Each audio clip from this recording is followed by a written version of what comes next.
நான் செய்யும் வேலைகள் எல்லாவற்றிலும் நான் ஆசீர்வாதமாயிருக்க என்ன செய்ய வேண்டும்? உபாகமம் 28:8. கர்த்தர் உன் களஞ்சியங்களிலும் நீ கையிடும் எல்லா வேலையிலும் உனக்கு ஆசீர்வாதம் கட்டளையிடுவார். உன் தேவனாகிய கர்த்தர் உனக்கு கொடுக்கும் தேசத்திலே உன்னை ஆசீர்வதிப்பார். நிபந்தனை வசனம் 9. நீ உன் தேவனாகிய கர்த்தரின் கட்டளைகளை கைக்கொண்டு அவர் வழிகளில் நடக்கும் போது. தகப்பனுக்கு அநேக பிள்ளைகள் இருந்தாலும் யோசேப்பு மட்டுமே செல்ல பிள்ளை. ஏனென்றால் அவர் தகப்பனுக்கு ஆசீர்வாதமாக இருந்தார். போத்திபாவின் வீட்டிற்கு பொறாமை நிமித்தம் விற்கப்பட்டார். அங்கேயும் அவர் ஆசீர்வாதமாக இருந்தபடியினால் அதிகாரியாய் இருந்தார். மனைவியின் வீண் பழி நிமித்தமாக சிறைச்சாலைக்கு சென்றார்.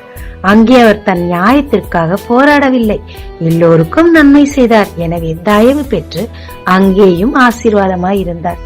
அங்கிருந்து நேரடியாக அரண்மனைக்கு சென்ற போதிலும் அதிக விவேகத்தோடு நடந்து கொண்டார். அவர் கையிடும் காரியங்களை தேவன் ஆசீர்வதித்ததினால் இந்த நாட்டிற்கு மட்டுமல்ல உலகிற்கே ஆசீர்வாதமாயிருந்தார். அது மட்டுமல்ல, தனக்கு துரோகம் செய்த தன் சொந்த சகோதரர்களுக்கே அவர் நன்மை செய்து ஆசீர்வாதமாய் மாறி போனார். இப்படியாக யோசேப்பு ஆசீர்வதிக்கப்பட காரணம்தான் என்ன? 1. அவர் தேவனுடைய கற்பனைகளுக்கு மிகவும் பயந்து தேவனுடைய வழிகளில் உத்தமமாய் நடந்தார். 2. தீமையை நன்மையினால் வெல்லு என்ற ஃபார்முலாவை பின்பற்றினார். அதை செய்தும் காட்டினார். 3.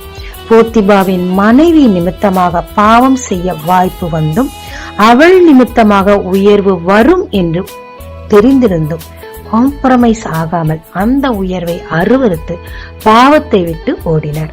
எனவே தேவனும் அவரை ஆசீர்வதித்தார். அவர் செய்யும் காரியங்கள் எல்லாவற்றையும் ஆசீர்வதித்தார்.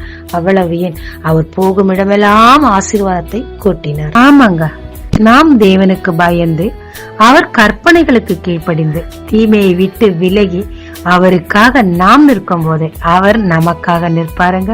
எப்படி என்றால், நாம் கையிட்டு செய்யும் எல்லா காரியங்களிலும், நாம் போகும் இடங்களில் எல்லாவற்றிலும் தேவன் நம்மை ஆசீர்வாதமாக நிறுத்துவார்.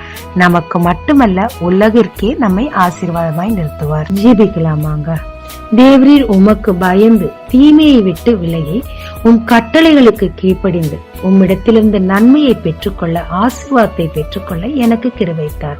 என் கைகளின் கிரியைகளை ஆசீர்வதிப்பீராக. இயேசு மூலம் பிதாவே, ஆமென். இயேசு கிறிஸ்துவின் நாமத்தில் இந்த நாளில் உங்களை ஆசீர்வதிக்கும் ஜீசஸ் விஷன்.